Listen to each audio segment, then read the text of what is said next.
এ যুবক, তোর মা ঘরে আছে তুই তো বুঝুস না, বাবা ঘরে আছে তুই জানোস না। যেই যুবকটা তার মা হারাইছে সেই বুঝে মায়ের কত দরদ। গত কিছুদিন আগে আমার মাদ্রাসায় এক যুবক প্রবাস থেকে আসছে, দুবাই থেকে, 2টা ব্যাগ বোঝাই করে কি যেন শপিং ব্যাগে করে আমার রুমের মধ্যে ঢুকতেছে। সালাম দিছে। আমি বললাম ভাই আপনার অনেকদিন হয় দেখি না। কয় হুজুর আমি দুবাইতে ছিলাম, আমি আজকে 4 বছর পরে দুবাই থেকে আমি দেশে আসছি। আমি বললাম ভাই হাতের মধ্যে এইগুলো কি? কয় হুজুর কিছু আপনার হাতিয়া আর কিছু জিনিস আনছে আপনার স্মৃতিস্বরূপ দেখানোর জন্য। আমি বুঝলাম না হাদিয়া দিবেন আবার স্মৃতিস্বরূপ কি দেখাইতে আনছেন। এই কথা বলার পর দেখি ছেলেটা কাঁদতেছে।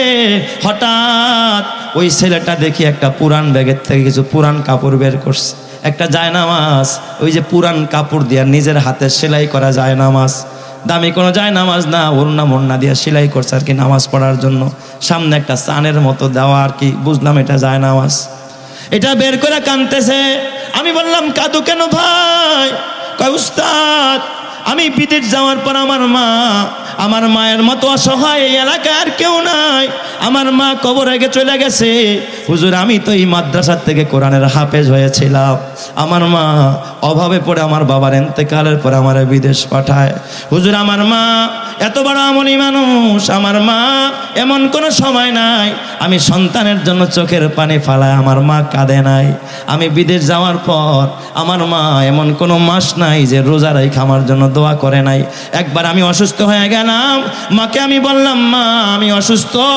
আমার মা হাতের 2টা বালা ছিল ওইটা বিক্রি করে আমার মা আমার নামে মানত করে আল্লাহ যেন আমার সুস্থ করে আল্লাহর রাস্তায় দান করে দিছে। হুজুর আমার ওই দরদি মা এত করেছে, আমার মা তাহাজ্জুদ মিস করতো না, আমার মা অসহায় অবস্থায় আমি মাত্র বিদেশ গিয়েছি হুজুর তেমন টাকা পয়সা পাঠাইতে পারি নাই। এই যে দেখেন যায় নামাজ নিজের হাতে সেলাই করে এখানে নামাজ পড়তো। ভিতর থেকে দেখি কাগজে মোড়ানো 2টা বালা। এ বাবা ওই যে আমেটি স্বর্ণের 2টা বালা দেখি কালো হয়ে গেছে। কয় হুজুর এই 2টা বালা আমার মায়ের স্মৃতিস্বরূপ আমার মা পড়তো। স্বর্ণ কি জিনিস জীবনে আমার মা পড়তে পারে নাই। হুজুর আজকে আমি স্বর্ণ এনেছি, আজকে আমার মায়ের জন্য দামি জায়নামাজ এই যে ব্যাগের ভিতরে, আমার মা নাই, এই জায়নামাজটা আমি আপনার হাদিয়া দিলাম, আপনি নামাজ পড়বেন। হুজুর আমার মায়ের জন্য কিছু অলংকার এনেছিলাম, এই অলংকারগুলো আমি কি করবো আপনি আমারে বলে দেন। আমি বললাম যুবক রে তোর মা দুনিয়াতে নাই, এই মা থাকলে মারে দিতি, মায়ের নামে এতিমখানায় লিল্লাহ বোর্ডিং এটা সদকা করে দে, কসম আল্লাহর। এই সদকার বিনিময়ে যদি এখানে কোনো কোরআন জিন্দা হয়, কোরআন পড়নেওয়ালা হয়, হাফেজে কোরআন হয়, আলেম হয়, ও যত ইবাদত করবে এর সওয়াব আল্লাহ তাআলা তোর মায়ের কবরে পৌঁছায়া দিবে। কথা ঠিক না বে ঠিক যারা কর। এ আমার বাবা ওই মা যারা হারাইছো, ওই বাবা যারা হারাইছো তোমরা জানো সে যদি পাষাণ দিনওয়ালা হয়, সে যদি গুনাহগার হয়, একজন ইউটিউবার বাংলাদেশের অনেক মানুষ তারে চিনে, ওমর, এই একজন যে জনপ্রিয় একজন ইউটিউবার ওমর, সে তার একটা ছোট্ট ভিডিও ক্লিপ দেখলাম, আমি নিজেও চোখের পানি রাখতে পারি নাই। মা হারায়া ছেলেটা যেন এক রকমের পাগল পাড়া হয়ে গেছে। নেপালে বৈশা এমন কান্নায় ভেঙে পড়েছে, আল্লাহ মায়ের কাছে গিয়া মারে একটু আদর করতে পারলাম না। একবার জীবনে কত মানুষকে ভালোবাসা দিলাম, কত মানুষকে খুশি করলাম, মায়ের মুখে হাসিও ফুটাইতে পারলাম না। মাকে একবার আই লাভ ইউ মা তোমারে ভালোবাসি এই কথাটা মায়ের সামনে গিয়া বলতে পারলাম না। আল্লাহ আমার মাকে তুমি আগেই নিয়ে গেলা। মায়ের জন্য ছেলেটার কান্না যেন গোটা দেশবাসী কেঁদে ফেলেছে, গোটা দেশবাসীকে যেন দুর্বল করে ফেলেছে। এ যুবক ভাই ওই মা এখন বেঁচে আছে, এখন বুঝবি না। ওই মা যেদিন হারাবি, ওই মা যখন কবরে যাবে তখন বুঝবি মায়ের কত কদর, বাবার কত কদর। এই জন্য মা যদি বাইচা থাকে মায়ের সামনে মায়ের নামে দান করবি, বাবা যদি বাইচা থাকে বাবার সামনে বাবার নামে দান করবি। আর মা বাবা যদি কবরে গিয়া থাকে মা বাবার নামে একজন হাফেজের জিম্মাদারি নিবি, একজন হাফেজের খরচ তুই বহন করবি, কসম আল্লাহ। একজন হাফেজে কোরআনের খরচ যদি বহন করতে পারস, একজন হাফেজ 10 জন জাহান্নামীকে সুপারিশ করে খোদার জান্নাতে নিবে। তুই যদি তোর মায়ের নামে একজন হাফেজের সারা বছরের খরচ চালাস, কসম আল্লাহর, ওই খরচের বিনিময়ে তোর মাকে আল্লাহ জান্নাতি বানাবে, তোর কামাইতে বরকত দিবে, আল্লাহ বিনা হিসাবে জান্নাতি করবে। কথা ঠিক না ঠিক জোরে কর। এই জন্য আমার বাবা, যদি জান্নাতে যেতে চাও, নবীর ভালোবাসা পেতে চাও, নবী আমার বলে আনা ওয়া কাফিলুল ইয়াতিমি কাহাতাইনে ফিল জান্নাহ। কয় দুনিয়াতে যারা এতিমকে লালন পালন করবে, কয় আমার 2 আঙ্গুল যেমন পাশাপাশি, আমি মুহাম্মদ ওই মানুষটারে নিয়ে পাশাপাশি একই জান্নাতে থাকবো। এ বাবা, তুমি যদি নবীর সাথে জান্নাতে যাইতে চাও, এতিমের বন্ধু হয়ে যাও, এতিমের খরচ বহন করো। শত শত ছেলেরা এখান থেকে হাফেজ হয়, আলেম হয়ে বের হয়। যদি এখানে কোনো এক আল্লাহর বান্দা পারো যে হুজুর ইনশাল্লাহ একজন এতিমের সারা বছরের খরচ বাবদ আমি 50,000 টাকা এই মাদ্রাসায় দান করব, কসম দিয়া বলি আল্লাহ তারে 50 কোটি টাকার বরকত দিবে, তার মা বাবারে মাফ করবে, আল্লাহ ডান হাতে আমলনামা দিবে, আল্লাহ তাআলা কিয়ামতের ময়দানে এই আলেমের সাথেই জান্নাতি করবে। জোরে কান আমিন।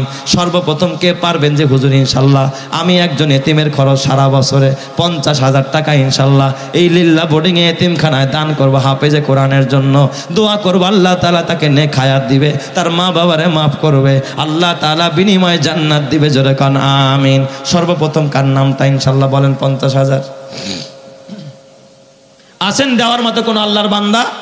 এ যুবক ভাই, ও বুড়া বাবা, ও আমার পর্দারের মা, মাগো ও মা, কালকে যদি মরে যাও, মা নাকের ফুল থাকবে না, কানের দুল থাকবে না, গলার মালা থাকবে না, হাতের বালা থাকবে না, সব খুলে ফেলবে মা। গায়ের দামি 3 পিসটা, ইন্ডিয়ান 3 পিসটাও তোর কবরে যাবে না মা, যাবে ওই 1 টুকরা সাদা কাপড়, যাবে তোর সাথে নেক আমল। ও মা, যদি পারো একজন এতিমের ভরণ পোষণের দায়িত্ব নাও, একজন হাফেজে কোরআনের দায়িত্ব।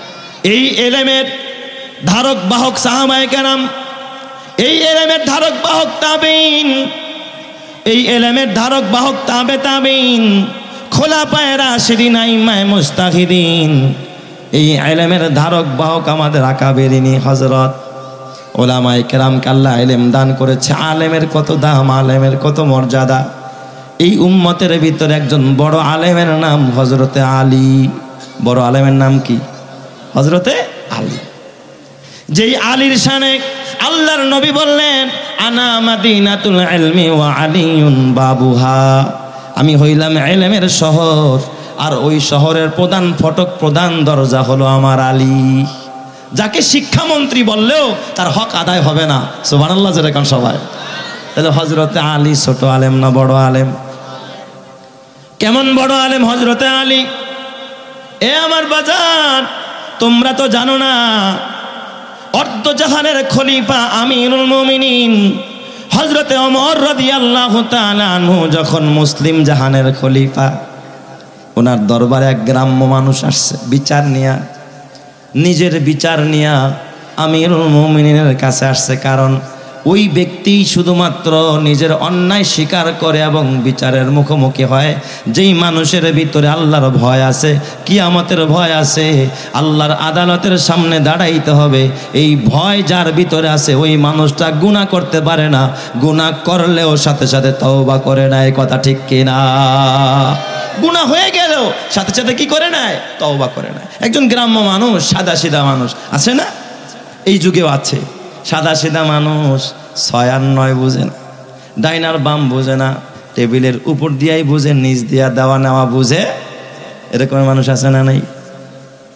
যা করে উপর দিয়াই করে, নিচ দিয়া কিছু করে না। যারা নিচ দিয়া দেওয়া নেওয়া করে ওরা দেখবেন খালি ডাইনে তাকায়, বামে তাকায়, পিছনে সামনে দেখে, আবার ক্যামেরাম্যান আসেনি। কারণ তাদের আদান প্রদান কোন দিক দিয়া হচ্ছে? টেবিলের নিচ দিয়া।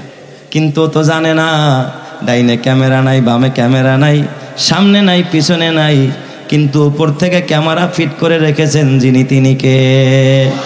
ইমানের আওয়াজে বলতে হবে তিনি কে? নাকি আমার আল্লাহ উপর থেকে দেখে না? আরো জোরে কোন দেখে কি না? ও জানে না। ও যদি জানতো, এলেম যদি ওর থাকতো, কখন এদিক সেদিক তাকাইতো না, ও বিসমিল্লাতে উপরের দিকে তাকাইতো। সুবহানাল্লাহ জোরে কোন না সবাই। এ আমার বাজান, অর্ধ জাহানের খলিফা হযরত ওমর গ্রামের একজন সাদা দিলওয়ালা মানুষ, ওমর রাদিয়াল্লাহু তাআলা আনহুর শাসন আমলে ওমরের কাছে আইসা ওই লোকটা বিনা বিনা কানতেস, ডাক দিয়া বলে, আমিরুল মুমিনিন, ওগো খলিফাতুল মুসলিমিন,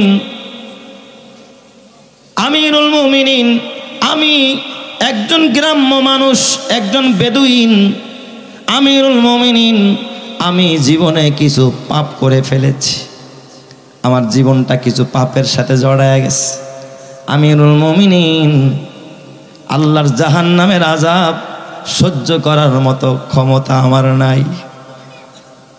খলিফাতুল মুসলিমিন, আমি পাপ করেছি, অন্যায় করেছি, আপনার কাছে এসে আমি আত্মসমর্পণ করলাম, আপনি দয়া করে মায়া করে আপনি আমার পাপের শাস্তিগুলো আপনার নিজের হাতে আপনি আমাকে প্রদান করেন, আমি আমার পাপের শাস্তি আপনার কাছ থেকে গ্রহণ করার জন্য প্রস্তুত আছি, আপনি আমার পাপের সাজা আমাকে দিয়ে দেন। হযরত ওমর রাদিয়াল্লাহু তাআলা আনহু জিজ্ঞাসা করলেন, ও আগন্তুক ভাই, বলো তুমি এমন কি পাপ করো, কি অন্যায় করো, যেই পাপের সাজা তুমি আমার কাছ থেকে নিতে চাও? লোকটা অকপটে বলে দিলেন, আমিরুল মুমিনিন, আমার জীবনের 1 নম্বরের পাপ হলো ইন্নী উহিব্বুল ফিতনা, আমি ফিতনারে বড় ভালোবাসি, আমি ফিতনারে বড় ভালোবাসি। আপনারা বলেন ফিতনা ফাসাদ করা ভালো কাজ না খারাপ কাজ? সবাই বলে না, কি কাজ? খারাপ কাজ। আছে না কিছু ফিতনাবাজ মানুষ সমাজে, খালি কি করে? ফিতনা করে। আমিরুল মুমিনিন, আমি ফিতনারে বড় পছন্দ করি, ফিতনারে বড় ভালোবাসি। হযরত ওমর ভিতরে ভিতরে রাখতেছে, হাইরে এত বড় দুঃসাহস, তুমি ফিতনারে পছন্দ করো, ফিতনারে ভালোবাসো, আবার স্বীকারও করো। তার মানে তার ভিতরে কয়, আচ্ছা বলো তোমার আর কি পাপ আছে ভিতরে বলো। কয়, আমিরুল মুমিনিন, আমার জীবনের 2 নম্বরের পাপ হলো ওয়া ইন্নী আকরাহুল হক্কা, আমি হককে অপছন্দ করি, সত্য জিনিস দেখতে পারি না। এমন কিছু মানুষ আছে না নাই? হক ও হক্কানিয়াতকে দেখতে পারে না, সত্যকে সহ্য হয় না, আলেম দেখলে গায়ে চুলকানি উঠে, আছে না নাই?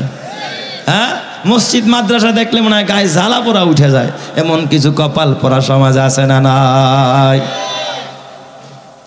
আমিরুল মুমিনিন, আমি হককে অপছন্দ করি, হক জিনিস দেখতে পারি না, এটা আমার বড় একটা পাপ।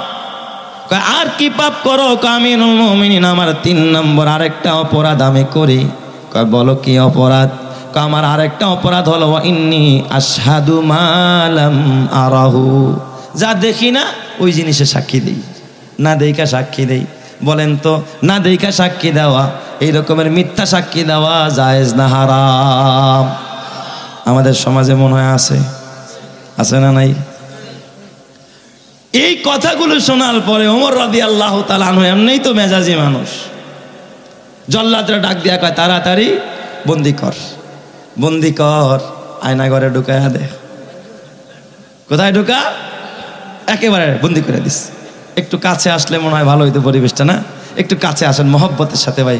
লা ইলাহা ইল্লাল্লাহ বারবার ডাক দিয়া বললেন, আমিরুল মুমিনিন, আমার এই 3টা পাপ আমার দ্বারা হয়, আপনি দয়া করে মায়া করে মেহেরবানি করে আপনি আমার পাপের সাজা আমারে দিয়ে দেন। অকপটে গ্রাম্য মানুষ, সাদা দিলওয়ালা মানুষ, ভিতরে কোনো কপটতা নাই, ভিতরে কিছু লুকায় না, ভিতরে একটা বাহিরে একটা, এরকমের মুনাফিক মার্কা মানুষ সমাজে কম না বেশি? কিন্তু তার ভিতর যেমন বাহিরটা তেমন। আমিরুল মুমিনিন, আপনি দয়া করে মায়া করে আমার পাপের শাস্তিগুলো আমারে দিয়ে দেন। হযরত ওমর তারে বন্দি করাইলেন, আটক করেছেন। এই খবরটা মুহূর্তের মধ্যে ভাইরাল হয়ে গেছে, কারণ বুজুর্গ মানুষ, লোকটা সাদা দিনওয়ালা, জীবনে জিকির ছাড়ে না, নামাজ ছাড়ে না, হারাম পথে যায় না, এমন একটা লোককে বন্দি করেছে জেলখানার ভিতরে। হাজারো আলেমরে বন্দি করো, আলেম ওলামারে নিয়ে আয়না ঘরে ঢোকাও, হক্কানি মানুষকে যখন বন্দি করে দাও, আরশের মালিক তখন বরদাস্ত করতে পারে না। কথা ঠিক না ব্যাটিক জোরে কার? মানুষ ক্ষুব্ধ হয়ে গেছে, আরে আমিরুল মুমিনিন সব ভালো কাজ করে, কিন্তু এটা কি কাজ করলো? এর মতো একজন সাধারণ মানুষকে বন্দি করলো, কাজটা ঠিক করে নাই। এই খবরটা যাইতে যাইতে ওই যে বিজ্ঞ আলেম, আলেমের কত মর্যাদা বলতেছিলাম, আলীর কাছে কানে খবর গেছে। কার কানে? হযরত আলী ছোট না বড়? হ্যাঁ, আপনাদের আওয়াজে মনে হয় না বড়। হযরত আলী ছোট না বড়? জান্নাতি সাহাবী, জান্নাতের সুসংবাদ প্রাপ্ত সাহাবী, এত বড় দামি সাহাবী, এই উম্মতের সবচেয়ে বড় ব্যারিস্টার হযরত আলী। আলী তেলে বেগুনে জ্বলে উঠলেন অন্যায়ের প্রতিবাদ করার জন্য। হযরত আলী দৌড়ায়া আমিরুল মুমিনিনের দরবারে চলে গেলেন, ওমরের দরবারে। যা ডাক দেয়া বলে, আমিরুল মুমিনিন, ওগো খলিফাতুল মুসলিমিন, সব ভালো করেছেন কিন্তু এই কাজটা ভালো করেন নাই। এই মানুষটা সাদা দিলওয়ালা, একজন দরবেশ মানুষ, আল্লাহওয়ালা মানুষ, এই মানুষটারে কেন আপনি জেলখানায় বন্দি করেছেন? তাকে কেন জিন্দানখানার মধ্যে আটক করেছেন? কসম আল্লাহর, অতীতে আমরা দেখেছি এই হক কথাটা বলার মতো দিলের ভিতরে সাহস নিয়ে আমরা কাউকে আগায়া বাড়ায়া কথা বলতে দেখি নাই। কথা ঠিক না ব্যাঠিক? যেটা কার? কেন এর বন্দি করেছেন? তাড়াতাড়ি ছেড়ে দেন। হযরতে ওমর ডাক দিয়া কয়, আলী, ও আলী, তুমি তো জানো না এই লোকটা বড় বড় 3টা কবিরা গুনাহ করে, বড় বড় কবিরা গুনাহ করে আলী, এই জন্য তারা আটক করেছে। কয় কি গুনাহ করে? কয় তার 1 নম্বরের গুনাহ হলো সে বলেছে ইন্নী উহিব্বুল ফিতনা, সে নাকি ফিতনারে ভালোবাসে। বলো তুমি, বলো আলী, এটা ভালো না খারাপ? হযরত আলী ডাক দিয়া কয়, আমিরুল মুমিনিন, আপনি বুঝেন নাই সে সাদা দিলওয়ালা মানুষ? আপনি কি খোদার কোরআনটা পড়েন না? আপনি কি জানেন না আল্লাহ তাআলা বলেছে ইন্নামা আমওয়ালুকুম ওয়া আওলাদুকুম ফিতনা, এই জমিনের মধ্যে তোমাদের মাল আর তোমাদের সন্তান হলো বড় ফিতনা। অথচ এই মাল আর সন্তানকে এই জমিনবাসী সবচাইতে ভালোবাসে, কম না বেশি? বেশি। তার মানে মাল আর সন্তানরে ভালোবাসি মানে আমরা কারে ভালোবাসি? কথা কয় না কা? ফিতনা মানে পরীক্ষার বস্তু। আল্লাহ কাউরে মাল দিয়া পরীক্ষা নেয়, কাউরে সন্তান দিয়া পরীক্ষা নেয়। এই জন্যই তো আল্লাহ তাআলা বলেছে ইয়াউমা লা ইয়ানফাউ মালু ওয়ালা বানুন ইল্লা মান আতাল্লাহা বিকলবিন সালিম। কিয়ামতের ময়দানে তোর মাল কাজে আসবে না, তোর সন্তান কাজে আসবে না, তবে যদি সুস্থ দিল নিয়া, কলবে সালিম নিয়ে আগমন করতে পারো, আল্লাহ তাআলা জান্নাতের মেহমান বানায়া দিবে। চিৎকার মেরে কন্না আল্লাহু আকবার। আমিরুল মুমিনিন, সে তো ফিতনা দ্বারা বুঝাইছে মাল আর কি? সন্তান। আর মাল, আপনিও তো আপনার মাল ভালোবাসেন, আপনার ছেলে মেয়েদেরকে ভালোবাসেন। হযরত ওমর কয়, আলী, বিষয়টা তো আগে এইভাবে ভাবি নাই। আলেমরা কেন ভাস্কর্যের বিরোধিতা করে আগে তো বুঝি নাই। আলেমরা কেন উঁচা গলায় কথা বলে জাহান্নাম থেকে বাঁচাইতে চায়, বিষয়টা তো আগে বুঝি নাই। এ আমার বাবা, ও আলী, বুঝলাম তুমি বড় আলেম, এটা ব্যাখ্যা করে বুঝাইলা। তাহলে সে যে 2 নম্বর আরেকটা পাপ করে, ওয়া ইন্নী আকরাহুল হক, আমি সত্যকে অপছন্দ করি, সত্য দেখতে পারে না। এ আলী, বলো এর কি জবাব দিবা, কি ব্যাখ্যা দিবা? হযরত আলী ডাক দিয়া বলে, আমিরুল মুমিনিন, দেখেন আলেমের ব্যাখ্যা। ডাক দিয়া বলে, খলিফাতুল মুসলিমিন, আপনি কি খোদার কোরআন পড়েন না? আল্লাহ তাআলা কোরআনুল কারীমের মধ্যে বলেছে ওয়াজাআত সাকরাতুল মাউতি বিল হক, মৃত্যুর যন্ত্রণা যে আসবে এটা হলো হক, এটা হলো সত্য। মরণ যে আসবে এটা সত্য না অসত্য? আল্লাহ এটাকে বলেছে হক, এটা হলো সত্য। অথচ পৃথিবীর পীর বলেন, দরবেশ বলেন, সুফি বলেন, গাউস বলেন, কুতুব বলেন, আলেম বলেন, আওয়াম বলেন, নেতা বলেন, জনতা বলেন, ব্যবসায়ী বলেন, নারী বলেন, পুরুষ বলেন, ধনী বলেন, গরিব বলেন, এই হককে কেউ পছন্দ করে না। সবাই মরণকে অপছন্দ করে। কথা ঠিক না ব্যাঠিক? জোরে কার? কেউ মরতে চায় না। যদি মরতে চাইতো তাহলে চিকিৎসা করার জন্য এত দেশ বিদেশ ঘুরে বেড়াইতো না। কথা ঠিক না ব্যাঠিক? জোরে কার? আমিরুল মুমিনিন, আপনিও তো মরতে চান না, তাইলে সেও তো হককে অপছন্দ করে, মানে মরণকে অপছন্দ করে, মরতে চায় না। এটা তার জন্য কোনো অন্যায় না। এই কথাটাই সাদা দিলওয়ালা মানুষ নিজের দুর্বলতা কথাটা প্রকাশ করে দিয়েছে। কয় 3 নম্বর সে যে না দেখা সাক্ষী দেয়। বলো ও আলী, এটার কি ব্যাখ্যা দিবা? হযরত আলী বললেন, আমিরুল মুমিনিন, আপনিও না দেখা সাক্ষী দেন। সুবহানাল্লাহ। আমিও না দেখা সাক্ষী দেয় আমিরুল মুমিনিন। কয় কেমনে? কয় আপনি তো সাক্ষী দিছেন আমানতু বিল্লাহ, আল্লাহর প্রতি ঈমান আনলাম। ও আমিরুল মুমিনিন বলেন আপনি জীবনে আমার আল্লাহরে দেখছেননি? ও মালাইকাতি, ফেরেশতার প্রতি ঈমান আনলাম। ফেরেশতা কয়জন দেখছেন? কয়জনের লগে হাত মিলাইছেন? ও কুতুবিহি, আসমানি কয়টা কিতাব নাইরাচেরা আপনি দেখছেন? ও রুসুলিহি, কয়জন নবীর সাথে আপনার সাক্ষাৎ হয়েছে? এ আমার বাবা, অল কদরি খৈরিহি ওয়া শাররিহি, কপালের লেখা দেখলেন না, ভালো মন্দ দেখলেন না, কিয়ামত দেখলেন না, জান্নাত জাহান্নাম দেখলেন না। আপনিও না দেইখা সাক্ষী দেন, সেও না দেইখা সাক্ষী দেয়, তাহলে আপনারটা যদি দোষ না হয় একটা কেন দোষ হবে? হযরত আলীর গাল, হযরত ওমরের চোখ থেকে গাল বেয়ে বেয়ে পানির ফোঁটা গড়ায়া পড়ে। হযরত ওমর ব্যর্থ কণ্ঠে ডাক দিয়া কয়, লাউলা আলিয়ুন লাহালাকা ওমর। হযরত আলীর মতো বিজ্ঞ মানুষ, জ্ঞানী মানুষ, আলেম যদি এই সমাজে না হইতো, আমি ওমরের মতো মানুষের পদস্খলন ঘটে যাইতো। চিৎকার মেরে কন্না আল্লাহু আকবার, আরো জোরে বলেন আল্লাহু আকবার। ঈমানের পথে অবিচল থেকে আমার মরণ যেন হয়, তোমারই কাছে মিনতি আমার, তোমারই কাছে মিনতি আমার, মহামহিম দয়াময়। ঈমানের পথে অবিচল থেকে আমার মরণ যেন হয়, ঈমানের পথে অবিচল থেকে আমার মরণ যেন হয়। প্রতিদিন মিথ্যের মুখোমুখি হয়, বেদিন ফাঁসে কেরা করে হইচয়, আজাজিল এসে গোমরাহি সুর গানে করে তুলে মোহময়।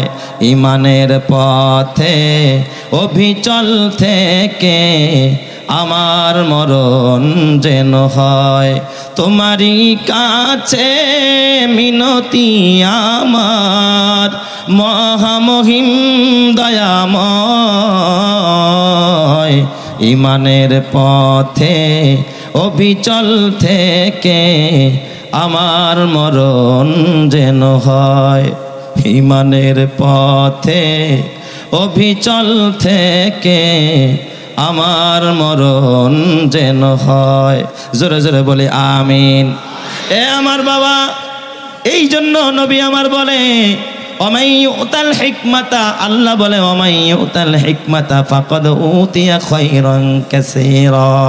যারা হিকমত দেওয়া হলো, ইলম দেওয়া হলো, তাকে একটা কল্যাণ নয় বরং অসংখ্য অগণিত কল্যাণ দেওয়া হলো। জোরে কোন সুবহানাল্লাহ। এই জন্য আমার বাবা, আলেমরা দুনিয়াতে খায়া থাকে না খায়া থাকে কষ্ট করে, এই পৃথিবীর জমিনে বলেন তো বেশিরভাগ আলেম হয় ধনীর সন্তানেরা না গরিবের সন্তানেরা? হ্যাঁ, গরিবের ছেলেমেয়েরা বেশিরভাগ আলেম হয়। শিল্পপতির সন্তান আলেম হতে পারে না। ওই বাবার জীবন ধন্য, যেই বাবার সন্তান হাফেজে কোরআন হয়ে আজকে কাজু খান থেকে পাগড়ি নিয়ে গেল। ওই মায়ের জীবনটা বড় ধন্য, যেই মায়ের সন্তান আজকে মাথার মধ্যে হাফেজে কোরআনের পাগড়ি পেঁচাইল। ও অত্র এলাকার মায়েরা বোনেরা, তোমরা তো জানো না এই কাজু খান রহমতুল্লাহ আলাইহির নসিব কত ভালো। তার রেখে যাওয়া সম্পদে আজকে কোরআনের বয়ান হয়, কোরআনের তেলাওয়াত হয়। রাত্রি 3টা বাজে 4টা বাজে হাফেজে কোরআনরা ওইটা তাহাজ্জুদের নামাজ পড়ে। আমি আপনাদের কাছে জানতে চাই, বলেন তো এই মাদ্রাসাগুলো ছাড়া এই এলাকার ভিতরে রাত্র 4টা বাজে কোরআন পড়া হয় কার বাড়িতে? কারো বাড়িতে পড়া হয় না, কারো বাড়িতে তাহাজ্জুদ হয় না। কিন্তু রাত্র 3টায় 4টায় আসবেন, এই বাগানে বসবেন, এই বাগানের ভিতরে কোরআন পড়া হয়, তাহাজ্জুদের নামাজ হয়। সেজদার মধ্যে পয়রা পয়রা যখন ছাত্ররা সুবহানা রব্বিয়াল আলা বলে ডাক দেয়, আরশের মালিক আরশে আজিম থেকে এই দৃশ্য দেখা দেখা মালিক তার মাথায় হাত বোলায় বলে, বান্দা কাঁদিস কা, কি দরকার চা, আমি আল্লাহ তোর চাওয়া পুরা করে দিব। চিৎকার মেরে কন্না আল্লাহু আকবার। তো এই জান্নাতি পরিবেশ, কোরআনের পরিবেশ, তাহাজ্জুদের পরিবেশকে যারা নোংরামির পরিবেশে রূপান্তরিত করতে চায়, ওরা দেশের দুশ্মন, দশের দুশ্মন, এলাকার দুশ্মন। কথা ঠিক না ঠিক? যারা আমার ভাইয়েরা, আমরা এই তাহাজ্জুদের পরিবেশ, জান্নাতি পরিবেশ নষ্ট করতে, নোংরা করতে দিব না। রাজি আছেন কারা কারা? হাত দেখায়। নারায়ে তাকবীর, নারায়ে তাকবীর। কোরআন সুন্নাহর আলো, কোরআন হাদিস যেখানে, উলামায়ে কেরাম যেখানে, আল্লাহ কবুল করুক। সবাই বলে আমিন। এটা কিসের বাগান? আরো জোরে বলেন, কিসের বাগান? জান্নাতের বাগান। এই জান্নাতের বাগানে কোন রকমের জাহান্নামীদেরকে ঢুকতে দেওয়া। রাজি আছেন তো ইনশাআল্লাহ? সোচ্চার থাকতে হবে। আল্লাহ কবুল করুক। জোরে বলেন আমিন। আমার বাবা হাতে পায়ে ধরে বলি, মুহাদ্দিসরা কত কষ্ট করে তোমরা তো জানো না। একজন মুহাদ্দিস হাদিসের কিতাব পড়ায়, আহারে ঘরে খাবার নাই, কত কষ্ট করে, সামান্য বেতন পায়, সামান্য ওজিফা পায়, এ দিয়ে সংসারও চলে না, আছে না নাই? এ আমার বাবা, একজন মুহাদ্দিসের 6 জন সন্তান, বেতন পায় 8,000 টাকা। বলো তো মাস শেষে 6 জন সন্তান 8,000 টাকা বেতন পায়। বলো তো 6 জন সন্তানের খরচ দেওয়ার পরে ওই বাবা চলাটা কত বড় কষ্ট হয়ে যায়। মাঝে মাঝে দেখি জুতার বেল নাই, বেল ছিঁড়ে গেছে। একজন মুহাদ্দিস মানুষ গুনা দিয়া জুতার বেল জোড়াইছে। হুজুর রুমে ঢুকছে, আমি জুতাটার দিকে বারবার আমার নজর পড়তেছে। ওই যে বাতির ভিতরে গুনার মাথা পুইরা তারপরে গুনা দিয়া এই জুতা সিলাইছে আর কি। ভিতরে ঢুকে জিজ্ঞাসা করলাম, জুতা কার? মুহাদ্দিস সব কথা কয় না, মাথাটা নিচু করে ফেলেছে, লজ্জা পায়। এ যুবক, তোর সন্তান কত টাকা আপদে কুপথে নষ্ট করে তুই নিজেও জানোস না। কত বিলাসিতা তোর ঘরে চলে, অথচ একটা এতিম খাবার পায় না। আলেম ওলামাদের ঘরে ভাত নাই, কাপড় নাই। এই যে শীত যায়, 6টা সন্তান চালায় নিজের মা বাবা আছে। মাঝে মাঝে তো শখ নেয় যে মারেও একটা কিছু দেয়, বাবারেও দেয়। মাঝে মাঝে হুজুর আফসোস করে কয়, হুজুর এই যে মাদ্রাসা ছুটি হবে, বাসায় যাবো, কি নিয়ে যাবো সেই টাকাটাও পকেটে। কত কষ্ট করে আল্লাহওয়ালারা চলে। আমার বাবা নেদায় মেম্বার ও মেহরাবের ভিতরে এক চমৎকার ঘটনা লিখছে। মিশরের জমিনে 3 জন মুহাদ্দিস, 3 জনের নাম মোহাম্মদ।